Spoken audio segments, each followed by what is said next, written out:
So often people will say it works for everyone. Well, if that's the case, they're either lying to themselves or lying to you, right? It's like the one size fits none. And so today we're taking a different view on it. And it's something that Lasina, one of our senior client success managers, and I talk about a lot. What people, what industries, what factors are indicative that podcast interview marketing won't work for them? So we've got 5 things to go through, and it's almost like the frequently unasked questions. Here they are. These are the 5 types of people and businesses that podcast interviews won't work for. So welcome, Lasina. Thanks, Tom. It's so great to talk with you here on this and from another angle. So Yeah, it's like these are in no specific order. And I think we could talk about these for an entire episode here. But let's just get to the first one. What's the first one where you're talking to somebody on a discovery call and you just say, this podcast interview marketing won't work for you because? okay. Well, I will start in a different order than we had discussed. Is really the first place or the first area I'm looking out for is your why, right? So why are you doing this? You know, often when we ask people more what that means for them, we get a lot of words, but we don't get a lot of why in there, right? And it's okay because I think I think some people are afraid that it's going to be about money, and sometimes but they want it to be about impact on other people's lives, right? And so it's so important to be able to understand that. Why am I doing this? Who do I want to help? How many people or business owners or what have you do I want to help? And then really what does hell look like for them if I don't help them? um and why do I think that's important? Because it makes the difference between going on a podcast interview and just talking and hoping something comes from it, and it's like the difference between that and the fire that drives why you're there. So there's a passion, there's a flame, there's an engaging conversation. You provide more value that way, and you provide more value, not you're providing it to the host and their audience, and you're really opening things up and opening doors and opportunities, and people will sense that and they'll hear that. So if it's not there and you take all that away and it's just because I want more of this or more of that, and a bigger house, a nicer clothes, a nicer car, whatever that might be, those are great personal goals, but they cannot be the driver right behind it. That I just want to sell more, make more, so I can have more. That will come through in the interviews. Simon Sinek always says, start with why. And on the discovery calls, that's where we start with. And so many people, will come back and say, well, I want to be on podcast. That's why I want to do it. It's like, no, that's an activity. And honestly, that's an ego thing. Give it 2 or 3 interviews and people stop because of that. Or what are you optimizing for? Right. Sometimes I'll hear people say, well, I'm doing it because I want more leads. Well, if you just want more leads, go ahead and raffle off an iPhone, right? People will sign up for that. Well, those aren't the kinds of leads I want. Oh, so you're not optimizing for leads. You're optimizing for customers, for profits, for impact. And yeah, you were so right. If you don't know why you're there, the host won't know. The audience won't know. I love those people that have the passion. They have to talk about it, right? That's what gets them up out of bed in the morning, is they want to help people, and this is their why. Exactly. And I had a great conversation with a prospect about this, and just kind of not saying who it is or any details there, but his engagements are 6 figures or more, right? That's a high level engagement. And he's only looking to work with about 2 or 3 ideal clients, and he's very selective there because it needs to be the right fit. And so in essence, if it were me, I would look at, like, I want to help 20 business owners in the next 5 years, because That's what I have the capacity for. That's what I want to do. And then I want to understand and I want to save them from this outcome, this hell that they could be continually going through, and then the hell that their business will go through as a result. So I'm saving them and other people who will be eventually impacted in some bigger way there. And then when we had this conversation, it was really funny because when we started it, he actually said to himself, I don't know that my why is strong enough here. So we really had to dig in and get there.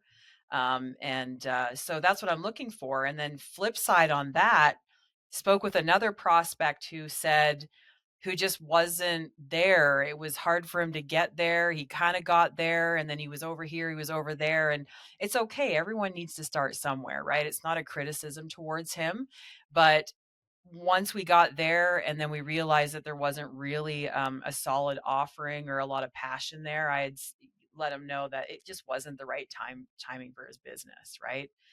Um, you'll be more respected that way. And we get real quick in the discovery calls, right? One of the things that I'm hearing from people, and there was one person, he was from Entrepreneurs Organization, and he was honest. He went there, what other people hint. He's like, listen, I know that my other channels aren't working as well, right? Facebook isn't converting as well. Email, the tracking, all of these things. And he's like, I need to find another channel because if one of these other ones goes away, I am dead in the water, right? I need to have another channel that I can control. And he said also, I know it's going to take me 6 months to spin up a channel, right? These other ones have taken so long. So he said, this is what keeps me up at night. If we lose our Facebook, if paid ads don't work for us, he's like, I don't know that I've got enough money in the bank to spin up another channel, which sort of brings us to the next thing. If you look at podcast interview won't work for you if. Well, we're looking at a quick ROI, right? Yeah. So, sorry, we had talked about a few things and I was juggling them in my brain. And I said, wait a minute, it will not work for you if you do expect a quick ROI. You go on today, it's live tomorrow, let's say, or, in 4 weeks or 6 weeks or 8 weeks. And then you're expecting a paying client within 1 or 2 days of that. It's not a realistic expectation whatsoever, because if you're going on looking to just sell, like you were saying before, that will show up in the interview. And then if it doesn't happen in the time that you think it should happen, you're going to be unhappy and you're going to say, well, podcast interviews don't work. Right. And there's a lot of different types of ROI, right, Tom? I mean, we've identified 9 foundational ways that things or activities or things that come from podcast interviews that actually drive return on investment. And just like the gentleman you were just talking about, he understands that this is not going to be an overnight process like a lot of people. And there is a paradigm out there of just going viral, just do this thing and you'll go viral and you'll have tons of sales and tons of clients. And that thinking has been pushed for so long. When people come to us, they've worked with a lot of other services. They've tried, like, not necessarily podcast guesting, but in some cases, but other types of agencies, other types of this and that. They don't see the results. They're frustrated. They're this. And so essentially when they come to us, we're breaking through a paradigm. And it's hard to break with some people. It doesn't work in all cases, right? So Yeah. In the Navy, we used to, the term is in extremis. So if you've got to do something immediately to fend off loss of life or property, right? You are in an emergency situation. Don't go play the long game. Right. And, I think of, Eric Holtzclaw from Liger. I remember a discussion with him. He's like, content is the long game, right? You put it out there. It's got a long impact with it. But when we have people that come to us and say, well, I think I've got enough money to do it this month, and if everything clicks, we can do it next month. But if it doesn't click in 6 weeks, we're closing our doors. Well, don't, please, and we'll tell you, this is not for you. You need something that's much faster. Maybe you just need to throw money at it with Facebook ads to survive another day. This is a long play with this. And I think it's also, you've got to look and say, yes, the data does say that leads that come through podcast interviews close faster for a higher initial engagement and lower churn, right? Because it's based on a relationship. But don't think that just because you're on a podcast today, the cash register is going to ring tomorrow. I remember a client that we had, and the fault was on me for not explaining it to her better. But we got her on her first podcast, and I think it was, the podcast was on Monday when she recorded it. And she called me by Friday, and she was upset because she's like, nobody has contacted me. They haven't gone to my website, right? I've checked the welcome pages. I'm not getting traffic there. And I started to pull it up, and Lasina, she was on this great podcast. And I looked at it and I'm like, well, it was recorded Monday. It hasn't gone live yet. And she was like, well, what do you mean? I was on a radio show, and, I've got some things from that. I'm like, yeah, but did you get things from it long term? And she's like, no, just that, first hour or something. Well, I said, well, right now, the only people that have heard your interview is the host and maybe the editor, right? Wait till it comes out. And, it was what the data says now, it's typically 42 days from recording to airing. Once it aired, yeah, she started to see that results there. And, what do they say? The studies say 80% of the listens come within the first 30 days. So start to plan on that. Or even when we get people that are doing a book launch, and it's like, great, we do a lot of virtual book tours. When's it launch? Monday. Sorry, I can't help you. I could get you on a lot of crappy podcasts, but they're not going to do anything for you. So this is the long game here. So far we've got your why. We've got speed, right? Are you needing results tomorrow, or are you playing the long game? What's another thing that you look at when people come to you and say, this could be a red flag that they won't get results from podcast interview marketing? Okay, another good one that we talked about is if they're not willing to promote or connect beyond the podcast interview. And we talked a little bit about that. Why do you think, just from all the conversations that we've had, why do you think that that's important? I think it's the difference between, do you look at this medium as transactional, or do you look at it as relational? And I can think of a client that came to us, and she had a great product. She was, she could have used podcast interview marketing if she did it well. And unfortunately, she had worked with someone else that told her that you just have to do more and more interviews. And she did this blitz of probably 100 podcast interviews. And she just went on there and she said the same interview over and over. And then she never connected with the host. She never responded to any of the emails. It's not a transaction, but it almost was like an icky one night stand for her. Right. It's like, we're going to go on one podcast and then just go on to the next. And we looked at it and said, well, this could be a big reason that you didn't get results, right? We know that podcast interview marketing works. After 9 years, there's no doubt. We also know that podcast interview marketing-ish doesn't work.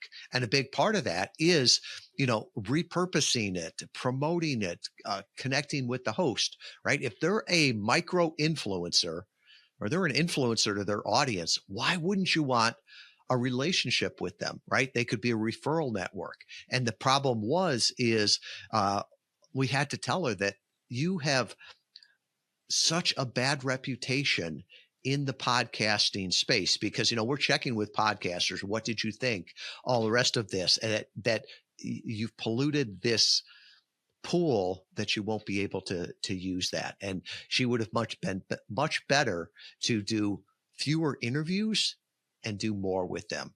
She would have been better to connect with fewer hosts and have deeper connections, right? She would have been better to have all of these fewer hosts be referral networks for her than just have all these people that had a bad opinion on her. So yeah, that's one of those things. Do you have that heart to serve? And that's one of the questions we ask clients, right? Our clients are they're committed to collaborative promotion, and that makes a difference whether or not a host is eager to have you on, right? Before they say yes, they'll look at your social media, and if they see that you've been on the databases, that you've been on 5 interviews and haven't promoted any of those, right?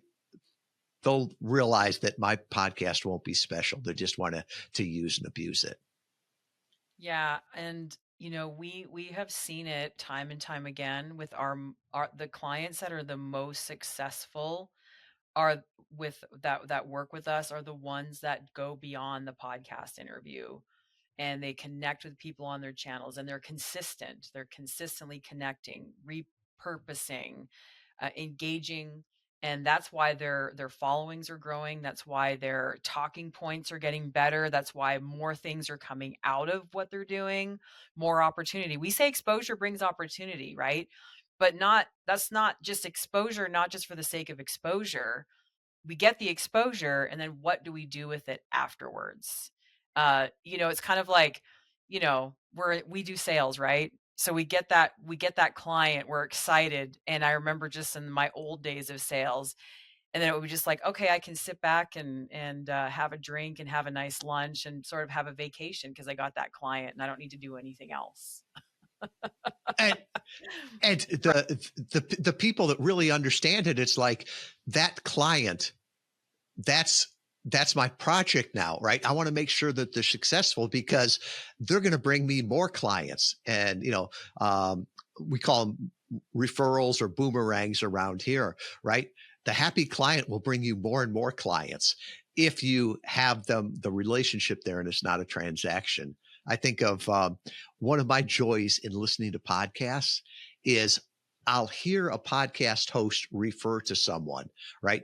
Oh, this, you need to check out episode so and so, or my friend so and so talks about this. Oh, Christopher Lockett, great example from Follow Your Different. I remember he's gotten Morgan Wright, who's a big cybersecurity analyst, and Christopher will talk about, my friend Morgan Wright talks about this, or check out Morgan's new podcast on this. And I just smile thinking, yeah, Interview Valet made that introduction, but it was the host and the guest that made that relationship. John Rossman, another great one, right? He was able to take that opportunity that he had at being on Christopher's podcast and leverage that into a relationship, leverage that into referrals, right? It's one of those things where we set you up, right? We'll do everything in our power, but then you're the performer, you're the talent there. And there's certain things that we can't do. And, the people that start to build that relationship, oh, it changes their business. It changes their life. Yeah, and that just goes back to the paradigm that people are operating from, right? And that we can't change necessarily the way people think or how they do things. But I was listening to an interview on a favorite podcast of mine, the Sean Ryan Show, and there was Brandon Fugel. I'm not sure if you're familiar with him, but he is a phenomenal business owner, and he says that at the end of every $1 million commercial real estate deal that he does, he's already going back into, I'm unemployed now, right? And that's a very interesting way to think, because I think a lot of the people that are getting the most out of everything they do, they're approaching it not necessarily on scarcity, not that there's not enough, but like there's something else driving them. And I think for him, it's that I need to play the long game again here. I'm broke. I'm starving, even though he's not broke. He's a millionaire, right? Multi-millionaire. But he doesn't think like that. He thinks he's only as good as his next deal, right? He only has enough money as his next deal. And I just think that that is just such a fascinating way to look at it. And so I think a lot of our clients that are most successful, they're coming at it from a paradigm of, if I don't do this, I am not helping more people and I'm starving. I'm on the street, right? It's like that thinking. And then they've got their big why, of course. So I think it's all that paradigm that we're approaching it from. Yeah. And you think of one of our core values is relationships are the ultimate currency. And I think when you feel that, it's going to help you as a guest, right? Because most people don't have one book. They don't have just one product. It's an entire thing. So if all of a sudden you were on all of these podcasts and, 3 years later, you come out with a new book, a new product, a new service, and you go back to all the people that you met and they haven't heard about you for 3 or 4 years. You never followed up after the interview. You never promoted it. It's going to be really hard because it's not like you're going from zero. It's almost like you're negative on there. Whereas the flip side, those ones that continually promote their episodes, it's just an opportunity to every time remind them. And, when they see it's up in social media again, guess what podcast they refer to on their next episode? They're referring people back to you. So it's a win-win thing. It's not just more action, but it's getting more from the actions you take. Yeah, and it's funny. Some of the people that I talk with will say, "Lasina, I'm 52 years old. I'm 55 years old. I'm not here to waste time anymore, right? I'm done with all of the tactics and the just get more, get more, get more. The hacks, right? The business hacks, the tips and the tricks and the tactical stuff. And there is some of that stuff does have its merits, but we always go back to, it always gets me kind of thinking back to, do we really just want more or do we just want better? What's going to make our life and our business and the lives of our clients better? If anytime we deal with a company that is all about volume and hype and all of that, you're just a number. They don't care about you. And so it's kind of like people approach podcasts and some like, I'm just going on a podcast, I'm going to talk, and then tomorrow I'm going to be viral and everyone's going to be reaching out. I don't have to do anything. I can put my feet up. I'm, we know that's not true. Yeah, it's interesting. I think all of our clients come to us having bad experiences with marketing. And there's a phrase that marketers mess up everything, and I think it's true. And I can remember one gentleman that came to us recently, and he's like, "I've spent so much time, so much money on chasing all of these things. I knew I had to throw money at SEO, but I never understood it. But I knew that I had to keep doing it. Paid ads. I keep throwing more and more at that. And LinkedIn cold outreach. I hate it to get it, but we've got to send it as a company." And he's like, "I finally said enough." He's like, "If I understand it, I'll invest in it." He's like, it was like the Warren Buffett thing, right? Warren Buffett won't invest in things that you don't understand. And he's like, "I'm here because I know when I talk and my ideal clients hear me, I get business from that." And it was like, all right, we can go from there. Yeah. Okay. That was really awesome. So talking about if podcast interview marketing won't work for you, if we're now going to probably flip this into what we talked about next. Yeah. I look at sort of the lifetime value and the return on investment, right? This is marketing. If it doesn't make dollars, it doesn't make sense. So if somebody doesn't have a way to monetize it, I have a really hard time saying this is going to be great for you, right? Because we're trying to get our clients a great return on investment of their time and their money. And that's like one of the reasons we don't do fiction books anymore. You're making $1, maybe $2 off of every book. And people don't have to know you to read the fiction book or the children's book. There's easier ways to do that. And it's those people that, we do a lot of nonfiction books, and those work great, but there's always something behind it, right? They're not coming just to sell books. They're doing it to sell the courses that are the follow-on, the speaking engagements, the keynotes. It's a 1-pound business card is what I've heard people say. Or Carrie from Igniting Souls, Carrie Overburner talks about 18 streams of income that come from every book. And those people that say, I can do, consulting, I can do the course, I can do keynote speaking, all the rest of that. It's like, yes, that is what podcast interview marketing works for. Exactly. Right. And then who are those people, Tom? I mean, we know it's what if you're not a speaker? What if you're an e-commerce business selling a widget or, a $50 product? If there's something that makes it interesting, right? I can think of Malibu Milk, right? We do a lot with category design. And that company was actually launched with podcast interview marketing. She did a great company, ended up selling it. Now they have national distribution. I think Spiro would be another one. We do a lot with category design. So getting out there makes sense, but their thought was not, oh, I'm just going to sell this product. They looked at the value of this, of I'm starting a new category with this. So, it's, go back to our mission, right? Our mission is to personally introduce inspiring thought leaders to millions of people they could serve for the betterment of all. And when somebody comes in, they've got a course on why you should do a blog or the best way to do a blog. It's like, that was interesting. That was an inspiring thought leading thing 20 years ago. Today, nobody wants to hear about that. So you've got to really look and say, what is the value of this to the person that's listening to it and to me? And, and we've worked with nonprofits before where they're trying to do something bigger to get that message out there.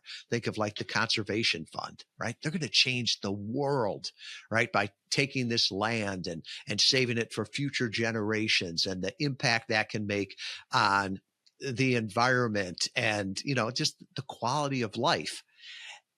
They realize what that big impact is. They're not saying, well, what's our cost of click? It's not about that. And they realize that it's a long-term thing. So for some people, it's that lifetime value. Other ones, it's that lifetime impact. But, if you're just trying to sell a widget, just a commodity product, I don't think podcast interview marketing works for you.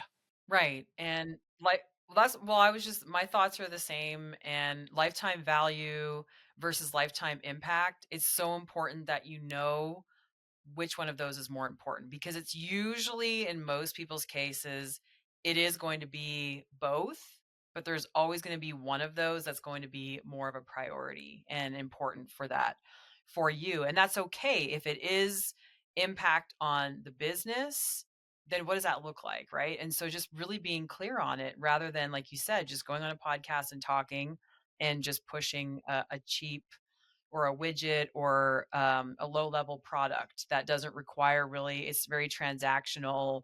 There isn't you're not getting on a discovery call calendar. You're not, you know what I mean? You're not engaging in any way. It's just, no, I've talked with people. No, they just go to the site, they buy it. That's it. I don't actually talk to them. And I'm thinking later on why they didn't become a client, because it's just not, the channel is not going to work for them as well as it would for someone who, I think the idea is that I think a lot of people think like, oh, if I'm going to be like such and such individual influencer, and then I go on these massive shows, and then suddenly my product goes viral. I mean, that's like maybe 1%. There's a reason it's called a unicorn. That's right. Right? Yeah, and only so many people can really push the same thing. So, and it's that idea of there's a lot of people out there promising you the world. And I don't know, maybe it's powerful marketing. Maybe it's the P.T. Barnum. I want to be honest with people, right? This is what you can expect. I'd rather under promise and over deliver. So the fifth one, the last one, and I'll cringe a little bit on this one. What's the last of the 5 things that you look at and say, this won't work for podcast interview marketing? They just want to sell. They just want to go on a podcast and sell, sell, sell. Yeah.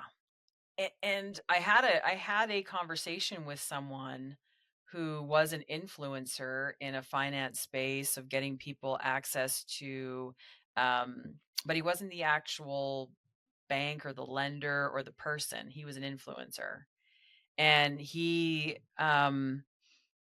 just wanted to go on. He just said, well, if I go on a podcast, I'm going to see this kind of revenue. And he expected a 10x revenue or 10x ROI. And to me, that's very indicative of someone that just wants to go on and sell. Granted, what he has is great, but I could really see it. I kind of flipped it around and reverse engineered it in my mind. And I thought, well, this is really great, awesome, what these people are doing. But if he just wants to go on and sell, this is not going to work for him, because if it doesn't 10x, podcast interviews don't work, right? Or Interview Valet is not doing what they said they were going to do, or something like that. And I look at that as, it's like, you've got to know the medium, right? There are places to sell, right? If you are on an infomercial on television, you sell, right? If you are at a carnival, right? You yell at the people, you bark at them, and you sell, right? There's a place for that. But you wouldn't go over to somebody's house and be invited to a dinner party with your high-level clients and start pitching there and turn it into selling. And you can see people in networking events, right? As I say this, you're picturing somebody where when you see them out in public, you turn your back and walk away, because it's like, oh, I don't care if it's at the kid's school, at church, if we're in line to vote, that this person is going to come up and start selling me. And on podcasts, it doesn't work, because if you go there, nobody's going to put the reputation behind it, right? We've got relationships with the podcast hosts, and I'm not going to damage those relationships by, setting them up with somebody like this. And the other thing is that the little secret in podcasting is that when recordings get lost, it's usually because the guest started to sell, right? They got a little bit cringy, and boom, the host might not say anything, but that episode's not going live, right? I think of DJ Doug Sandler from Nice Guys on Business. He said, you don't have to promote yourself, right? You don't have to sell yourself on the interview. If you do a good job, I'll sell you better than you ever could. And if you try selling yourself, it's not going live. Right, because people, well, let's unpack that for a minute here, right? And if you want to chime in on this too, I think when people are looking for answers and solutions, they're not looking to be sold when it comes to a podcast. In most cases, they're looking for answers and solutions. They're looking for value. Not everyone there is looking to necessarily buy something today, but give them something that's tangible value that also really gets them into your world in some way, where they can go, oh, I heard this interview with Tom Schwab, and he talked about, why podcast interview marketing won't work for me, why no one else is talking about that. And I've been doing podcasts, been hitting my head against the wall on this. And he talked about this and this and this. And it will cause them to go, maybe I'm going to go and check out more, listen to other interviews, go to their site, see what he's doing there, go to his LinkedIn, follow their page. uh, you know, as opposed to if you did it the other way and just sold our services on a podcast interview, you would be very unpopular very quickly. And it would also ruin your reputation that you have with people, and they wouldn't trust you. They know who you are, but they would know you, but not trust and like you. Yeah. And I think of the data supports this also, right? Over the last 9 years, we've been testing this, and 3 calls to action always work best, right? Meet the people where they are. Give them a small yes, something that doesn't take them a lot of time or money to get them back to the site, a checklist, an assessment, whatever. The medium yes, a little bit more time or money, a book, a face-to-camera video, an introductory product, something like that. And then that heck yes is, you know, if they hear you and your answer to prayer, don't slow them down in a funnel, right? Let them talk to the wizard. And I think of that book, Bill Troy wrote it, called Clicksand: How Digital Marketing is Ruining Your Business. He was the first like canary in the coal mine. And what he pointed out was that whales don't click and big fish aren't swimming through funnels. This idea that you're going to sell this high level service, the big ticket offering. And I'm going to do that by, I'm going to send them back to my website for my Tripwire product. And they're going to buy that $17 product because everything on the internet's got to end in a 7, right? And then I'm going to nurture them for 6 months through this funnel and all the rest of this. And then they're going to buy my 6-figure engagement. No, it doesn't work that way, right? It's not like normal selling. Not at all. Well, we think about Kevin Monaghan. I was thinking about him and his case study that people can look at on our website. He's a very good example of that. He's his clients are what we call whale clients, or just really high level engagements. So there's a relationship aspect there because it's not a small amount of money. And did he go on a podcast or on podcasts and suddenly sign up a bunch of clients? No, he got speaking engagements, and those speaking engagements led to 13 whale clients. And he's used that content and repurposed. And what he does is it's an interesting professional service. So he helps business owners finance their employees taking over the business, right? Through creative compensation and things like that. How are you going to do that off of a Facebook ad? Probably not, right? But he was able to talk about this, and we put him in front of different audiences, right? He tested different ones, dentists, professional services, other ones there. And people heard those over time. And like you said, those are whale clients. He's basically doing M&A work well before it happens, and he's catching those people so much earlier in there. And that's a great example of someone that's not selling. He's just telling his experience, and here's problems that people have. They could be like you. Here's how they solved them. If you want to, I can help you solve them. Here's and he used the system. The other one I think of is Bix Bixen, right? The futurist. And I love him. He always said, if you haven't changed your mind in a while, how do you know you still have one? And he would always invite people, right? He wouldn't be, hey, go back to my website, and for a limited time, you can get, $9,000 of products for $9. No, he'd be, if any of this made sense to you, I invite you to come back to my website. I invite you to do this. It's just such a more personal way because this is a personal medium. Absolutely, Tom. That was really great. I like how you tied all that in together. That was perfect. Well, thank you for sharing this. And, we always, we eat our own dog food, if you will. I've never understood that how you can have a podcast interview marketing agency and you get all your leads from, Facebook ads, right? It makes no sense to me. We do the same things here that we do for our clients, and we know what works, we know what doesn't. And I love being able to talk with clients when they come in on a discovery call. We're not selling them anything. We're just sitting on the same side of the table saying, tell me about your business. Tell me why you're doing it, who you want to talk to, what the ROI is.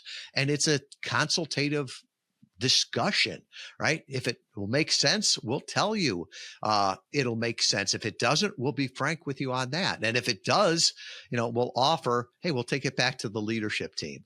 We'll put together a roadmap. We'll show exactly how we see a campaign working out. If you work with us or you don't work with us, it'll bring you great value. And I love that kind of sale because, you know, another core value in our business here is in life, there's two answers, right? There's heck yes and no.